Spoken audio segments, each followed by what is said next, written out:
This is a program that I lovingly put together some years back with the intention of maximizing the benefits that people could get from the Wachuma medicine in a very safe and a very comfortable and a very beautiful location. So our beginning with our place of retreat, which is located in the Sacred Valley in Pisac, and a really lovely homestead owned and run by a really beautiful family of people that just make people feel really welcome, really comfortable, and really a part of this beautiful cosmology here that we have here in the Sacred Valley in the Andes. So again, it is 10 days. It includes 3 Wachuma ceremonies.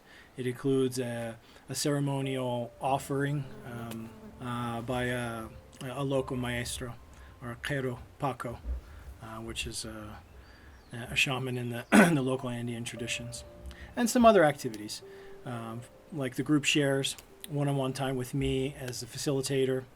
We take a trip to the hot springs to kind of rest and integrate the process. We visit the Pisac ruins.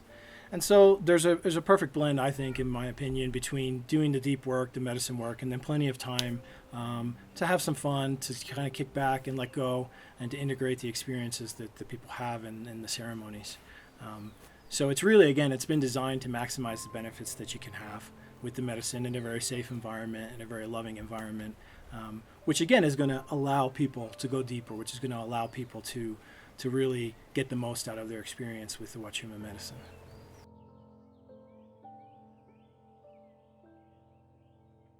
The healing journey is conducted in a beautiful ceremonial garden. It's a very expansive place with 360-degree views of these amazing mountains here in the Andes, in Pisac in the Sacred Valley. It's a very expansive place, but at the same time you feel very much held and contained. So this is a place where you can really let go and allow the medicine to do the work that needs to be done.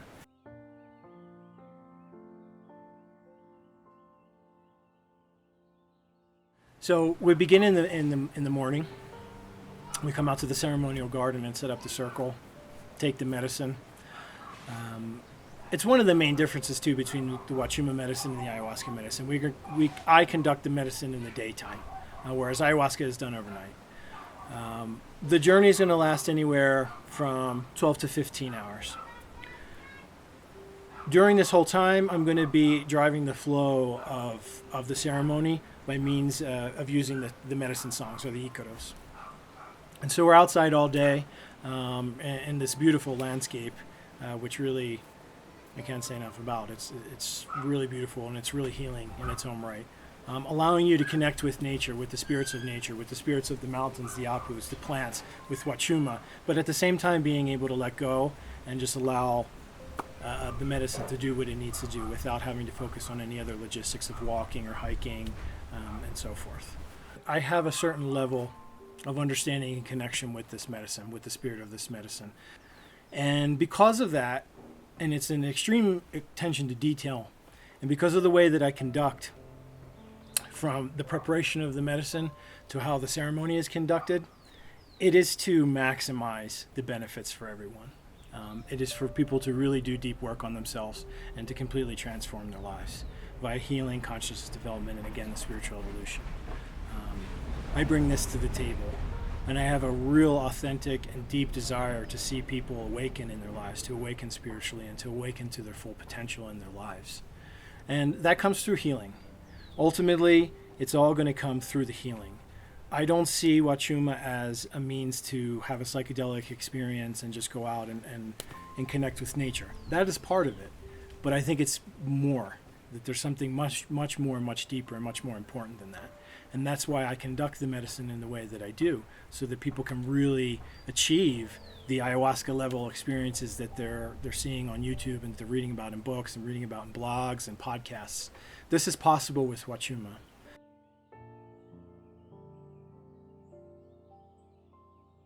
So first off, it has to do with the physical preparation of the medicine or the brew. It's a unique process that I have been guided to make over the years. It is strong. Compared to other preparations out there, I know that it is a stronger medicine, physically speaking. And another major difference is that I conduct the ritual in a healing ceremony. So we're not talking about a hike where you ingest the medicine and go out for a walk in nature. We're not talking about simply a chaperone psychedelic experience. We're talking about a full healing ceremony comparable to what the ayahuasca practitioners in the jungle do, with the intention, again, of healing, conscious development, and spiritual evolution. The medicines just kind of interact with people differently. And spiritually speaking, they have different personalities, if you will, and how you will interact with the spirit of Wachuma versus the spirit of ayahuasca. But it's important to know that in my healing and ceremonies with Wachuma, the purpose is that.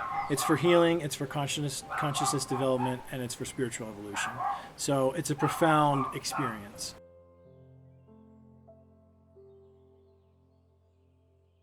There's an experience that I like to share that one of my clients had, and it just kind of illustrates how these plant experiences and this Wachuma medicine can be surprising, and also the incorporation of the practices that I do as the Wachumero in the ceremony. And so specifically it has to do with the song that I sing in every ceremony, and it's really just to open up the circle, but by which we call in our ancestors, our grandmothers and our grandfathers, all the way down the line.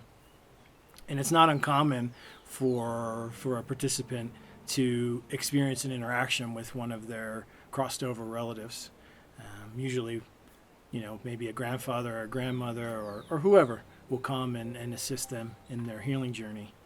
But one particular day, we had a patient who had her entire line essentially come and spend the day, in the Wachuma ceremony with her.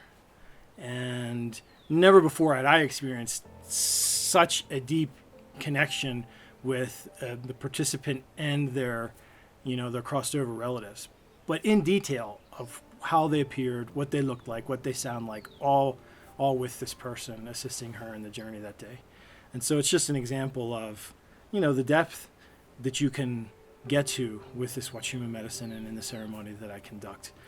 There are many surprises, and many things can come that you're unaware of that can really assist you in a big way. And so that's an example, and it's in a story that I always think about all these years later.